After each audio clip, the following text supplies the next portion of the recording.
Hello everyone, today I'm going to present to you my study entitled Home-Based Catching, a Descriptive Biomechanical Analysis.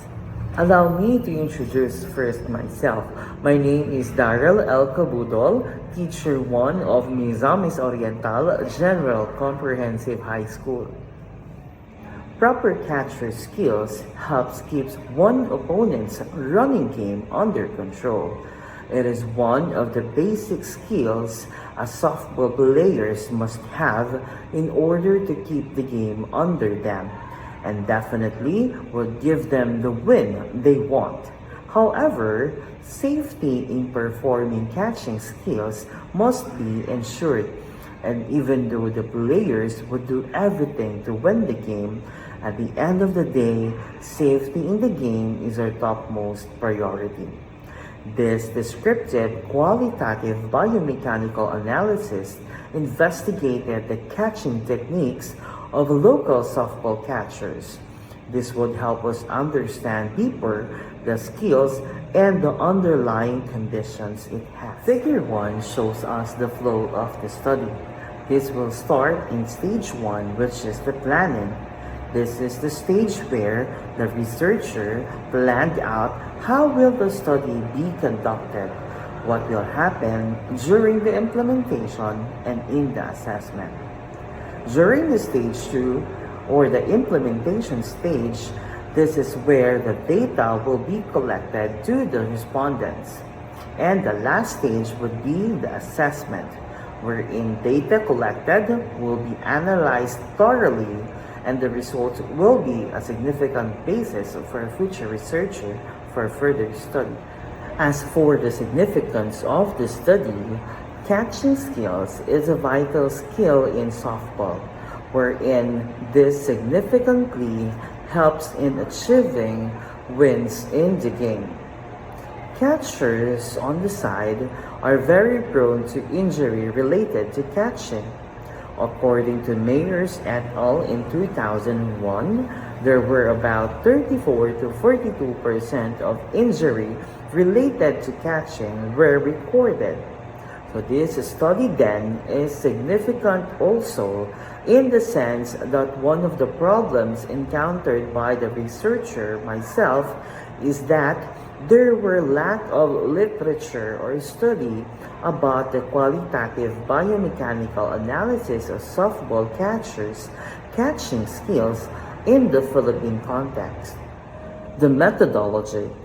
This study is a descriptive qualitative biomechanical analysis which examined selected softball catchers' home-based receiving skills. 2 video cameras set to record at 1080 PHD at 60 frames per second was set. They were set in 2 angles, frontal plane or in the front, and sagittal plane or by the side of the respondent. The study investigated video recordings of softball catching skills through analysis of the 3 phases: the preparatory, the execution, and the follow-through. The preparatory phase is the first phase wherein the catchers prepare to catch the ball. The execution phase is the second stage wherein the actual catching of the ball took place. And the follow-through is where the catchers try to get the caught ball and throw it back to the pitcher. Severin, Barnes, Sackett, and Manon in 2021, 7 to 8 trials can already suffice in most biomechanical analysis research project, in which the researcher also took only 8 videos per respondents per angle. That would mean there were 16 videos recorded per respondents and a total of 48 videos were analyzed thoroughly. Fewer trials reduces the time required for recording. Considering the study was conducted in the height of the pandemic and also to reduce physical contact of the respondents and the researchers. And another reason is to decrease the risk of injury and fatigue that would affect the performance of the respondents in catching. These were the results according to the thorough analysis of the researcher, which was testified and certified by some local national coaches in softball. For the preparatory phase, the stance of the catchers is a combination of a relaxed and ready stance. This is because the catchers did not consider the possible situations, empty bases, and critical gameplay. Therefore, the catchers were clinging more to the relaxed stance position, although an indication, particularly in the weight of the balls of the feet, revealed that they were trying to perform a ready stance. Moreover, the position of the subject's glove hand almost matched with catcher 2 and 3. Catcher 1, on the other hand, made the glove face the chest most of the time. Further, the throwing hand position of the 3 catchers did not match with the recommended technique. That is, to hide until the ball is caught by the glove hand. The 3 catchers had somehow neglected to protect their hands.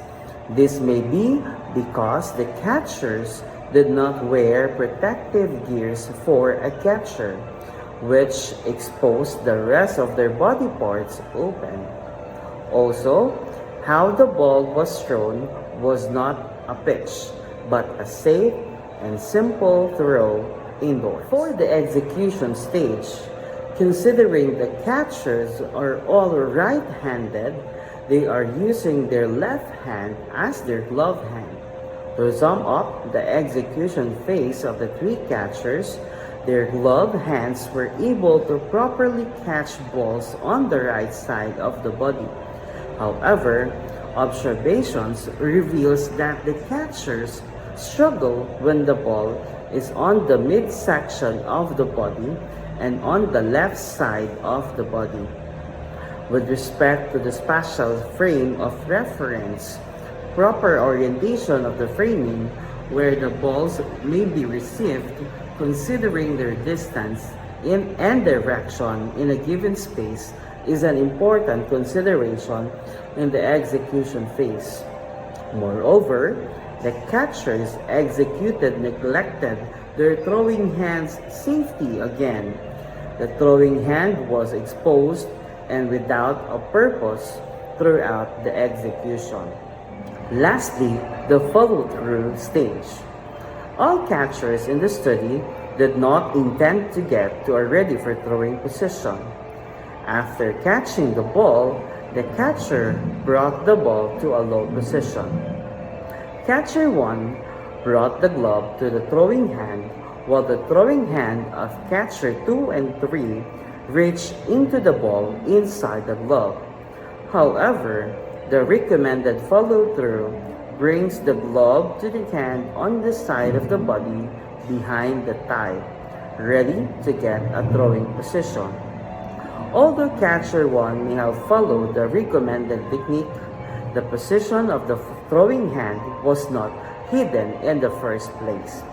Hence, the transition to a ready position for throwing did not occur. Moreover, the catcher did not indicate that they were to perform a proper throw after catching the ball. Although the catchers returned the ball to the thrower, the transition was not an expert technique. Study resulted in the following findings.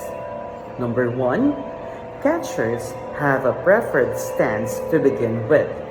They did not know what is the proper stance in preparation to catching. Number 2, the catchers did not demonstrate safety awareness. These were perceived in the way that they do not put their free hand at the back or side of their body upon catching and did not tuck up their thumb in their hands and this is prone to injury related to catching. Third, catchers were not able to distinguish relaxed from ready stance. They usually do the skills in the stance they were most comfortable with. Relaxed stance is used while waiting for the execution, and ready stance should be seen on them in preparatory phase, which was not perceived along the whole process of catching. And lastly, findings reveal that the catchers were not able to conform with the recommended techniques on home-based catching. So to summarize it all, the catchers got only 50% and below on the three phases of the home-based catching skills in softball. The research concludes by identifying physical interventions that other researchers may investigate.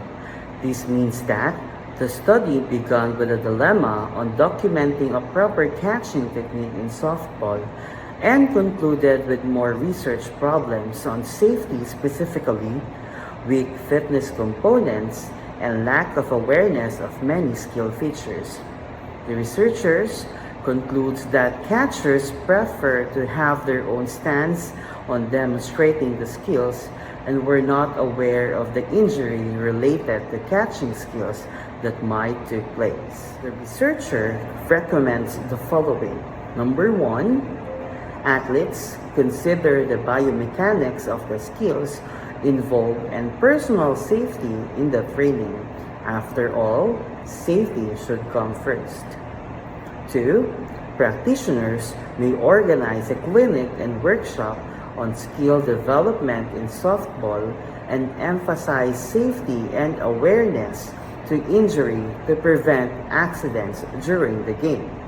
And lastly, for future researchers, they may consider topics on safety and risk management in softball and intervention for home-based catching skills in softball. I would like to give thanks to my references by citing them here in this part. As I end my presentation, having the study really widens my personal view on catching skills. People may take for granted catching skills, but as I go along, the study made me realize that catching is also a complicated skill that needs to be practiced. And lastly, the study is just worth it.